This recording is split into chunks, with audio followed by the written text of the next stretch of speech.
Ed here with the Digital Digest, and today I wanted to share a quick unboxing and first look at the NITECORE TM20k. This flashlight retails for roughly $300 US. I'll include a link in the description, and in full disclosure, this was furnished to me by the manufacturer for review purposes.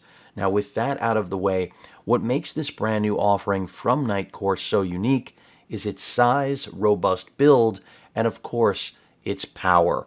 A peak lumens output of 20,000. Granted, that turbo mode is only 7 seconds long. You can repeat it as many times as you would like, as far as I know. And there's a reason this is referred to by NITECORE as the Tiny Monster series, and that's because you've got a total of 19 Cree XPL HD LEDs. You can switch between the floodlight and spotlight mode or combine them both. You have a 9600 milliamp hour built-in battery that, of course, is rechargeable. It supports quick charge. I believe you're looking at about 4.5 hours roughly to charge it up using that, which is the same essentially as just about the same as my Samsung Tab S8 Ultra tablet. So that gives you an idea of the tech that NITECORE has thrown into this.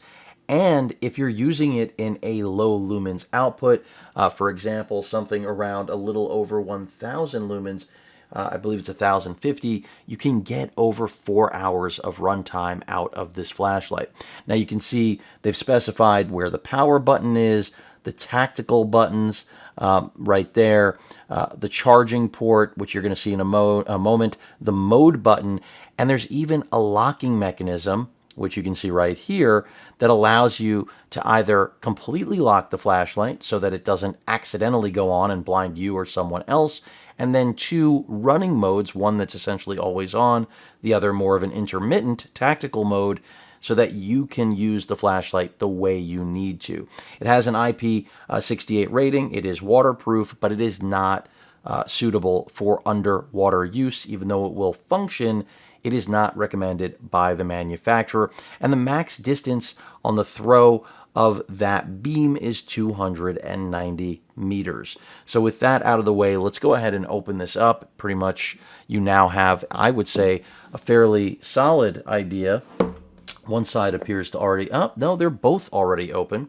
So I guess this sample has already been taken out of the box. Let's go ahead and crack it open. And, you know, my experience with NITECORE products historically has been good. I expect the same from this. And for those of you who follow my channel that have never seen a flashlight here, it's something that's always been of interest, but I've been waiting for modernized devices like this that support, again, quick charge and give you a feature set that whether you're going camping or you plan to use this for work or even self-defense, it's going to fit that mode. So we've got a carry case right out of the box. It is a hard carry case, really substantial. I'm just making sure we've got nothing else in here besides some accessories, which is a lanyard and a charging cable. Let's take a peek at those before I go ahead and get to the flashlight. And this can also be charged with traditional Type-C. It doesn't have to be quick charge, but again, to know that it supports beyond 30 watts, I think is very nice. It means that whatever you're likely using to charge your Ultrabook, your laptop, like those that I cover here on the channel, you're going to also be able to charge your TM20k. So, as you can see, we've got our lanyard, if you choose to carry it that way, and our charging cable. And this is a quick charging cable included, but as you may have already noticed, we do not have a power brick.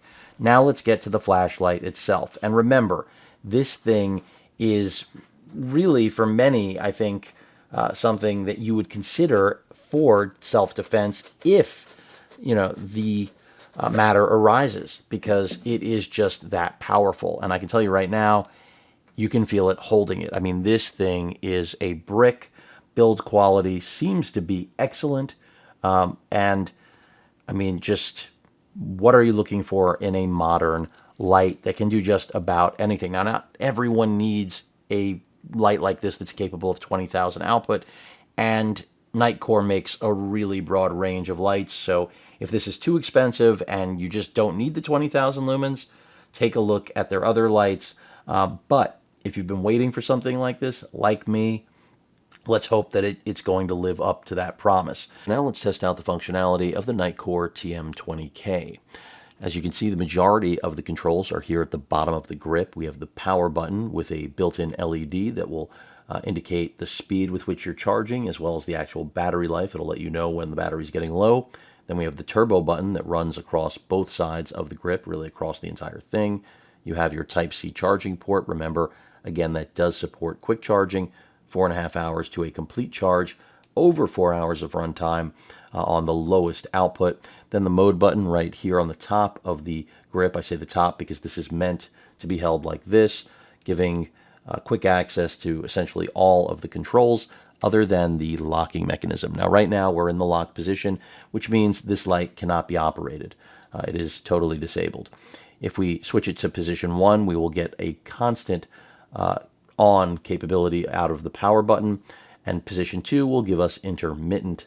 So essentially, every time you press the button, it will illuminate, release it, the light goes off.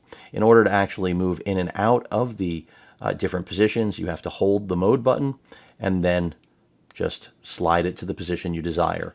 You saw the light come on. That means we're in business. So again, this is the lowest level. This is the one that presumably will give you over 4 hours of runtime. This is going to be probably also, obviously, the coolest way to operate this. Go and step it up. And you have a mix of strobe and floodlight capabilities here and the ability to combine both. And then, of course, after the highest mode that we have here, you can always step it up to turbo. So go ahead and watch this now. And it's pretty intense. Let's watch. You can see the LED has started its countdown.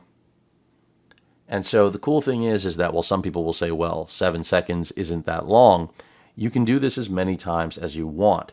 Bear in mind, the flashlight will get hot, and while they did what appears, and I presume to be a really good job with the heat sinks, this is a very short handle. It's part of course, the design language of this being a so-called Tiny Monster, and that means over time, if you continuously use the turbo, I have a feeling this is going to get hot. Now, in that first mode, the low brightness mode, I'll call it, I think you're going to be safe.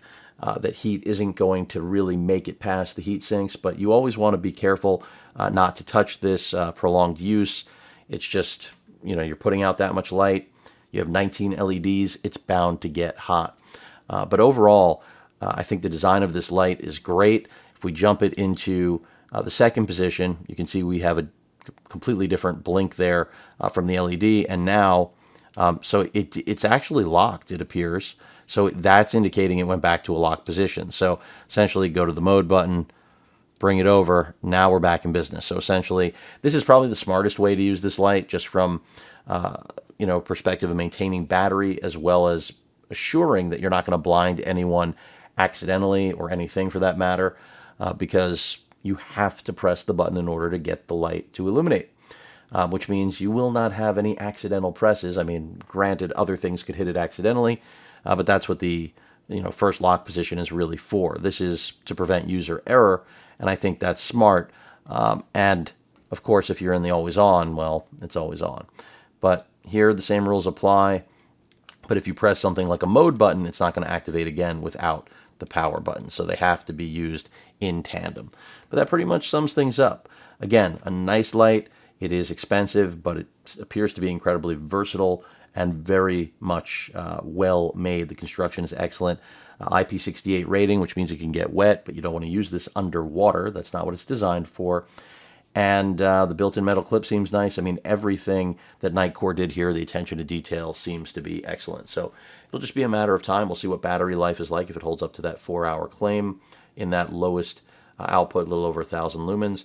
And I'll discuss at length in my full review the practicality of having a Tiny Monster series light, which I think for where I am is an excellent option rather than a standard one. And that's something I'll talk more about in my full review. Any questions or comments, please feel free to post them. Hit that like button. And as usual, please feel free to subscribe, and please stay safe. Later.